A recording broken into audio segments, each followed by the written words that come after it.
नमस्कार, प्रणाम, आदाब।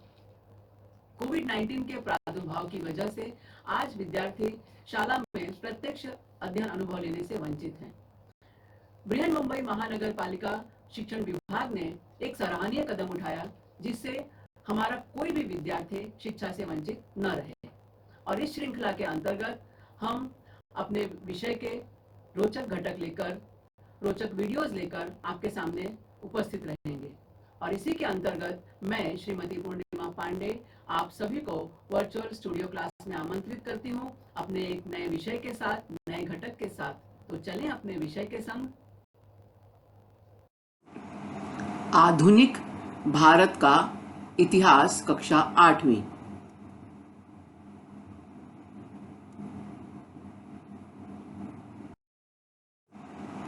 नागरिक शास्त्र इस विषय के अंतर्गत आज हम पाठ पढ़ने वाले हैं और कक्षा 8वीं में नागरिक शास्त्र विषय के अंतर्गत संसदीय शासन प्रणाली की चर्चा की गई है।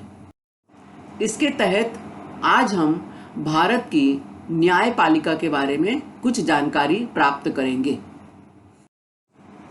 भारतीय संविधान ने भारत में शासन संस्था के कुछ घटक निर्धारित किए हैं। उसमें 3 महत्वपूर्ण घटक हैं: विधायिका, कार्यपालिका और न्यायपालिका। विधायिका लेजिस्लेचर, कार्यपालिका एग्जीक्यूटिव और न्यायपालिका जुडिशरी। अब हम देखते हैं कि विधायिका, कार्यपालिका और न्यायपालिका क्या क्या काम करती हैं। विधायिका कानून बनाने का काम करती है। विधायिका के अंतर्गत लोकसभा और राज्यसभा, ये दोनों सदन आते हैं। कार्यपालिका जो कानून विधायिका ने बनाए हैं, उन कानूनों का क्रियान्वयन कैसे किया जाए, उनको कैसे लागू किया जाए, यह काम करती है कार्यपालिका एग्जीक्यूटिव्स। और तीसरी है न्यायपालिका, यानी न्याय देना। कानून बन गया, कानून का क्रियान्वयन हो गया। अब उस कानून के आधार पर यदि कोई काम नहीं हो रहा है, किसी के साथ कुछ अन्याय हो रहा है, तो उसके लिए न्याय देने का महत्वपूर्ण काम करती है न्यायपालिका।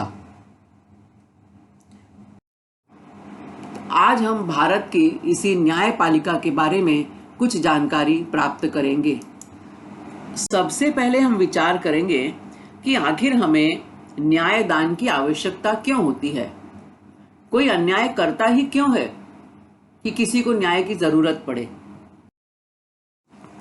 भारत में विविधता में एकता की बात हमेशा की जाती है। यहाँ पर अनेक संस्कृतियों वाले लोग, अनेक धर्म, संप्रदाय, दृष्टिकोण रखने वाले लोग एक साथ रहते हैं। जब अलग अलग संस्कृतियों वाले, अलग अलग धर्म, पंथ, संप्रदाय, मान्यताओं वाले लोग एक साथ रहते हैं, तब बहुत सारी भिन्नताएं नजर आती हैं। व्यक्ति व्यक्ति के विचार में भिन्नता हो सकती है, उनकी मान्यताओं में अलग अलग रूप दिखाई पड़ते हैं, उनकी श्रद्धा अलग अलग हो सकती है, उनके मत, उनकी संस्कृति, उनके हित संबंध ये अलग अलग हो सकते हैं, उनके दृष्टिकोण में भिन्नता हो सकती है। और यदि इन सारी भिन्नताओं को रखने वाले लोग एक साथ रहें और एक दूसरे के प्रति सहिष्णुता का भाव न रखें, तो टकराव की स्थिति पैदा हो सकती है। हम देखते हैं कई बार इन्हीं भिन्नताओं के चलते लोगों में आपस में लड़ाई झगड़े हो जाते हैं, मारपीट हो जाती है। अपने अपने बात को सही सिद्ध करने में रसाकशी भी हो जाती है। रसाकशी मतलब कि हमारी बात सही है, एक पक्ष साबित करता है कि भाई हमारी बात सही है, दूसरा पक्ष साबित करता है कि मेरी बात सही है, और इसी खींचतान में संघर्ष की संभावना बढ़ जाती है। तो इस संघर्ष की जब संभावना बढ़ती है, तो किसी के प्रति अन्याय होता है, किसी के प्रति अत्याचार होता है, कोई एक पक्ष जीतता है तो कोई एक पक्ष हारता है। तो ऐसे समय पर निष्पक्ष दृष्टि से निराकरण किया जाए, समस्या का समाधान निकाला जाए, इसके लिए कानून की आवश्यकता होती है, न्यायालय की आवश्यकता होती है। न्यायपालिका जैसी व्यवस्था की आवश्यकता क्यों महसूस होती है? निष्पक्ष न्याय मिले, इसकी आवश्यकता हमें होती है। और निष्पक्ष न्याय की आवश्यकता कब होती है? जब व्यक्ति और शासन संस्था में हित संबंधों को लेकर संघर्ष हो। कई बार ऐसा होता है कि शासन संस्था ने कुछ नियम बनाए हो, कुछ कानून बनाए हो, और समाज के अधिकांश लोगों को वह लगे कि ये कानून हमारे प्रति अन्याय कर रहा है, हमें ये ठीक नहीं लग रहा है।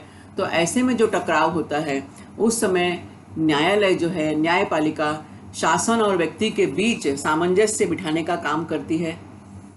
समाज के दुर्बल वर्ग जैसे महिलाएं, बच्चे, दिव्यांग, किन्नर यानी ट्रांसजेंडर, ये जो वर्ग हैं, ये समाज में मुख्य प्रवाह में नहीं हैं। तो समाज इन वर्गों को समाज के मुख्य प्रवाह में लाने के लिए न्यायालय जो है वो मदद करता है। जैसे हम देख सकते हैं कि किन्नर वर्ग जो है हमारे समाज में हमेशा से उपेक्षित समुदाय रहा है। हमने कभी देखा नहीं किसी किन्नर बच्चे को अपने साथ पढ़ते हुए। कभी हमने किसी किन्नर टीचर को नहीं देखा, किन्नर डॉक्टर हमने नहीं देखे अपने आसपास। तो ये जो समुदाय हैं, इनको मुख्य प्रवाह में लाने के लिए न्यायालय ने कई सारे नियम कानून बनाए हैं।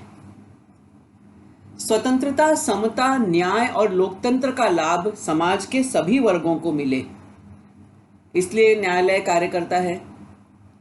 किसी भी गुट व्यक्ति की दमन या दबाव की नीति अथवा तानाशाही के उत्पन्न होने पर उस तानाशाही की भावना पर रोक लगाने के लिए न्यायालय काम करता है। यानी ऐसा ना हो कि कोई एक व्यक्ति अपने पावर के हिसाब से खूब जोरदार बन जाए, शक्तिशाली बन जाए और समाज के अन्य लोगों का दमन करे। तो ऐसे में जो न्यायालय है वो इस वृत्ति पर रोक लगाने के लिए कड़े कदम उठाता है।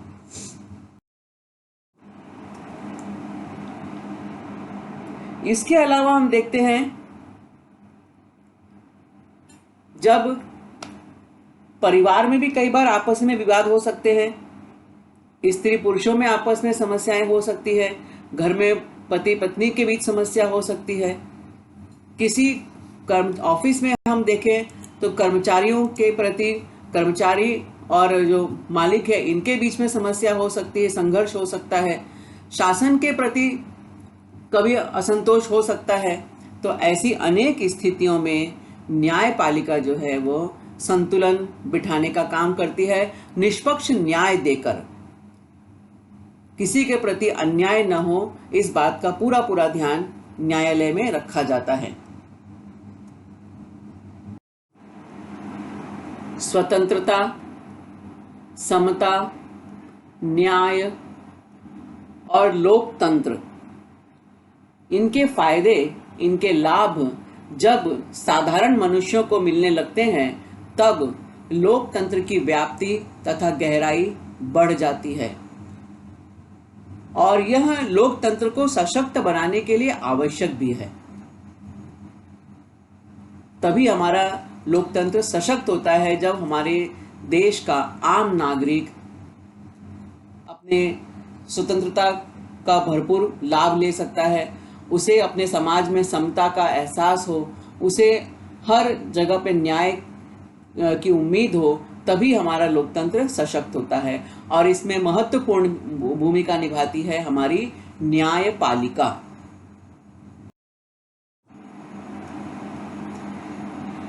न्यायपालिका की रचना।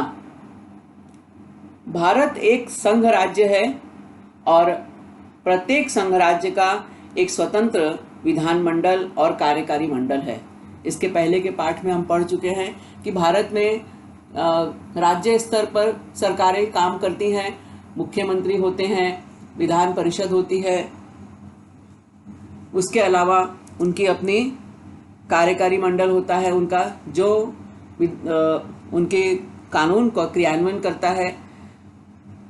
लेकिन न्यायपालिका संपूर्ण देश के लिए एक ही होती है, उसका केंद्र और राज्य ऐसा कोई स्वतंत्र विभाजन नहीं है। न्यायपालिका संपूर्ण देश के लिए एक अलग इकाई के रूप में काम करती है। तो सबसे पहले हम देखते हैं न्यायपालिका की रचना। यदि हम देखें तो सबसे ऊंचे पायदान पर है उच्चतम न्यायालय, उसके बाद है उच्च न्यायालय, फिर इसके बाद है जिला न्यायालय और इसके बाद है अधीनस्थ न्यायालय। यदि इनकी हायरार्की हम देखें तो सबसे पहले सीनियर, सबसे बड़ी पोस्ट पर कौन से है? सबसे पहले पायदान पर उच्चतम न्यायालय, उच्च न्यायालय, फिर उसके नीचे जिला न्यायालय और फिर अधीनस्थ न्यायालय। न्यायपालिका की रचना पर यदि हम दृष्टि डालें तो हम देखते हैं कि सबसे पहले पायदान पर है उच्चतम न्यायालय सुप्रीम कोर्ट, उच्च न्यायालय हाई कोर्ट, जिला न्यायालय डिस्ट्रिक्ट कोर्ट और सबसे छोटी इकाई के रूप में काम करते हैं अधीनस्थ न्यायालय। तो इस तरह से हम देखते हैं इनकी हायरार्की, और ये ऊपर से लेकर नीचे तक इस तरह न्यायपालिका कार्य करती हैं। अब हम जानकारी प्राप्त करेंगे उच्चतम न्यायालय में। Supreme court. भारत के मुख्य न्यायाधीश उच्चतम न्यायालय के प्रमुख होते हैं। राष्ट्रपति मुख्य न्यायाधीश और अन्य न्यायाधीशों की नियुक्ति करते हैं। हमारा भारत देश और भारत देश की हमारी राजधानी दिल्ली, केंद्र सरकार यहीं से काम करती है और हमारा सुप्रीम कोर्ट यानी भारत का उच्चतम न्यायालय भी दिल्ली में है।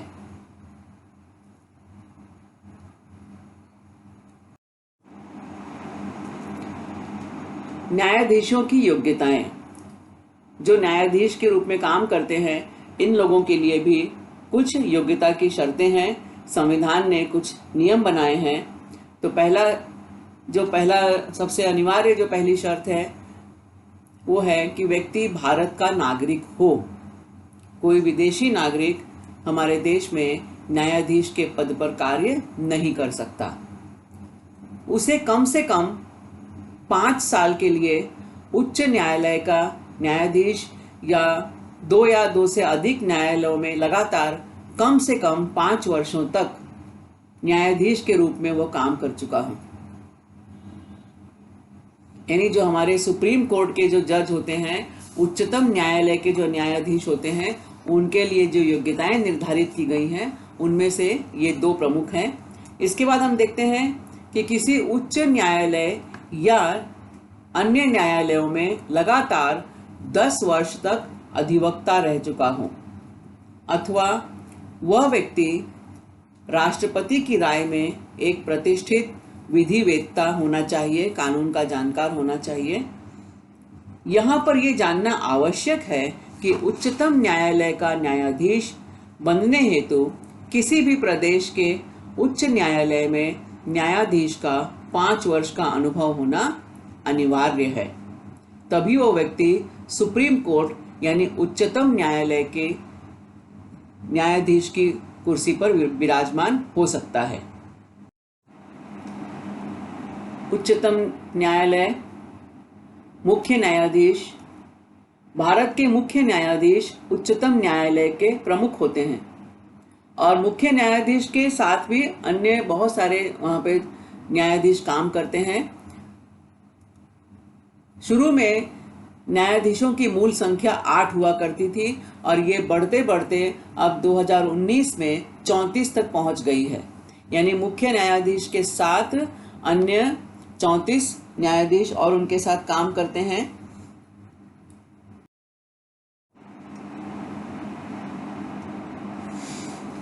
मुख्य न्यायाधीश, और ये मुख्य न्यायाधीश निर्भय रूप से न्यायदान करें, इसलिए न्यायपालिका को स्वतंत्र रखने का प्रयत्न किया जाता है। यानी इस पर किसी भी तरह का दबाव, बाहरी दबाव, किसी तरह का राजनीतिक दबाव कहीं कुछ भी न्यायालय के निर्णय को प्रभावित न करे, न्यायाधीश के निर्णय को प्रभावित न करे, इसलिए न्यायपालिका को स्वतंत्र रखा जाता है। राष्ट्रपति न्यायाधीशों की नियुक्ति करते हैं। अब न्यायाधीशों को सेवा की गारंटी होती है, मतलब न्यायाधीशों को किसी भी सामान्य कारण से या किसी राजनीतिक उद्देश्य के आधार पर हटाया नहीं जा सकता।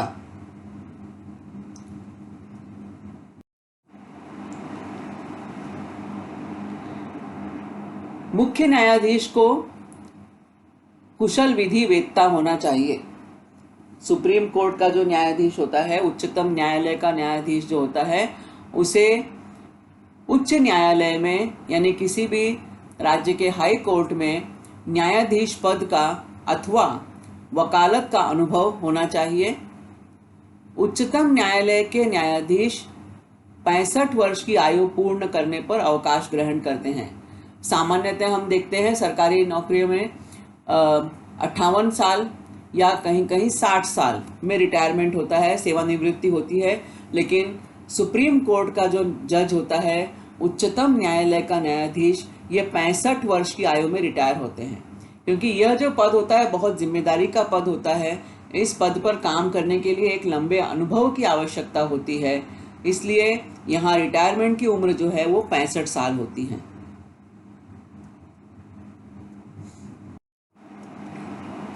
अब हम जानेंगे उच्च न्यायालय के हाई कोर्ट।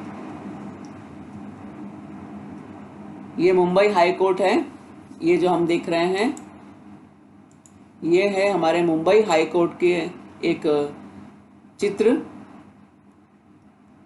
भारतीय संविधान में निहित प्रत्येक घटक राज्य के लिए एक उच्च न्यायालय स्थापित करने का अधिकार संसद को दिया गया है।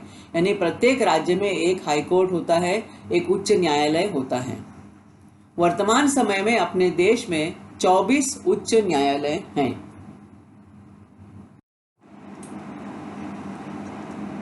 उच्च न्यायालय में एक मुख्य न्यायाधीश और कुछ अन्य न्यायाधीश होते हैं।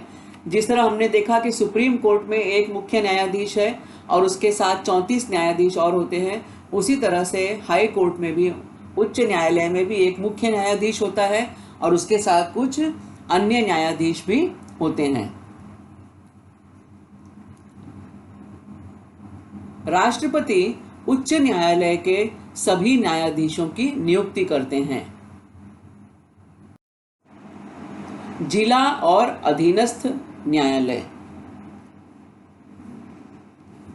उच्च न्यायालय के बाद जो नंबर आता है जिला न्यायालय का और अधीनस्थ न्यायालय का, तो जिला और तहसील स्तर के न्यायालयों से लोगों का हमेशा संबंध पड़ता रहता है।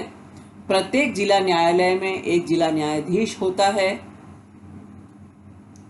जिला स्तर पर न्याय देने के लिए निर्मित न्यायालय जिला न्यायालय कहलाते हैं। यानी हर जिले में लोगों को न्याय मिल सके। अब जिले में कोई मुंबई जिले में रहता है और उसे न्याय लेने की ज़रूरत पड़ती है, कभी उसे आवश्यकता पड़ती है, तो वह हाई कोर्ट में या सीधे सुप्रीम कोर्ट में नहीं जाएगा ना, तो वो पहले अपने लोकल स्तर पर, अपने स्थानीय स्तर पर, जिला स्तर पर न्याय के लिए गुहार लगाएगा।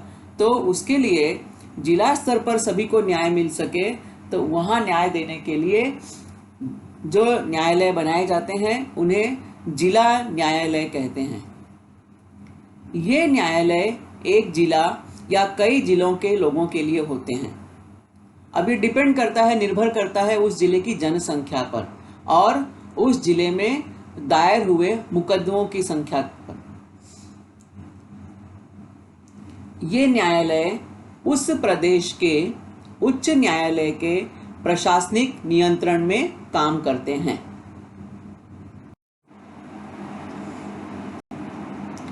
भारत की कानून पद्धति की शाखाएं,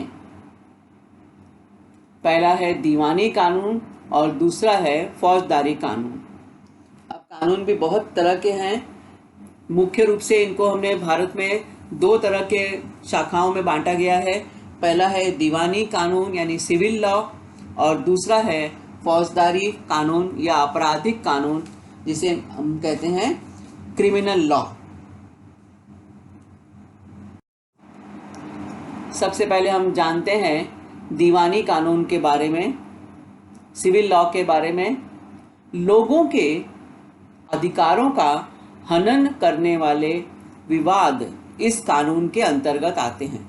अब हम देखेंगे कि दीवानी कानून के अंतर्गत कौन कौन से भाग आते हैं। तो सबसे पहले हम देखते हैं कि दीवानी कानून में वो चीज़ें आती हैं जो किसी व्यक्ति के अधिकारों का हनन करती हैं, जैसे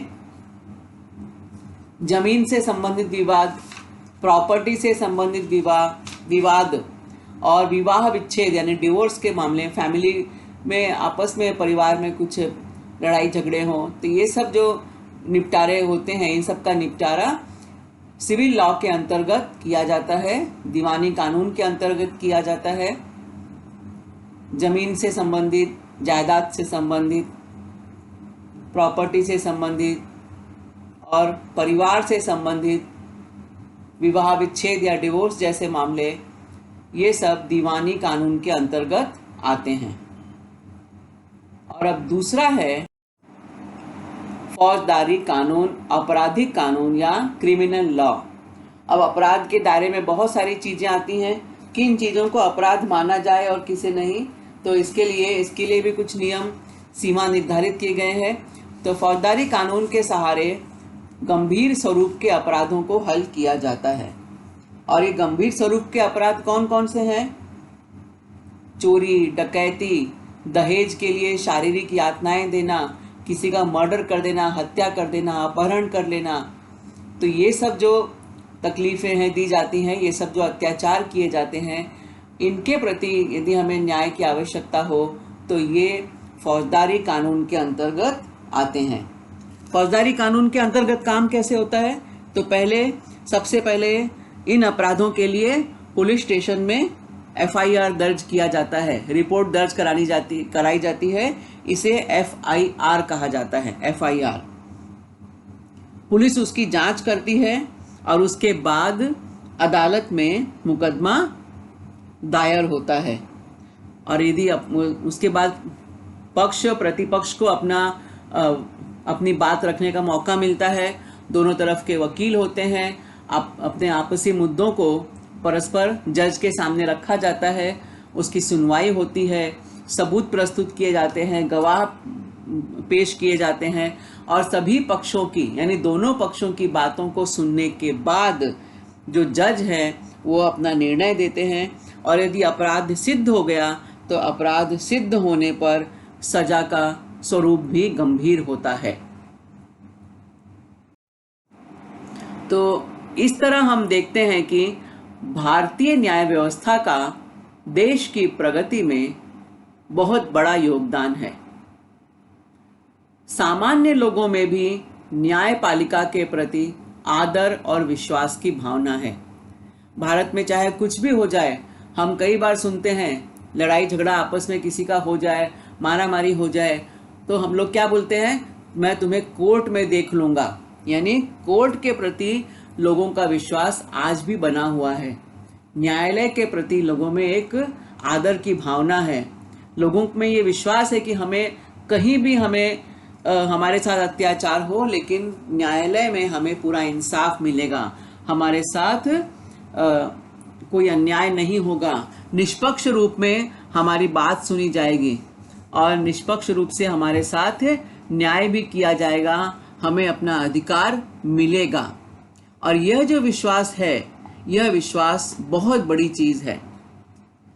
भारतीय लोकतंत्र को सशक्त बनाने में हमारे न्यायालयों का बड़ा योगदान है। यह वीडियो देखा, सुना और समझा। मुझे पूरा विश्वास है कि यह वीडियो आपको पसंद आया है। इसे अधिकाधिक देखें, लाइक करें, सब्सक्राइब करें, अपने साथियों के साथ शेयर भी करें। आपके सुझाव और आपके कमेंट्स नीचे कमेंट्स बॉक्स में अपेक्षित हैं। कृपया हमें इनसे जरूर अवगत कराएं। तो मिलते हैं अगले वीडियो में किसी नए विषय के साथ, किसी नए घटक के साथ। तब तक धन्यवाद।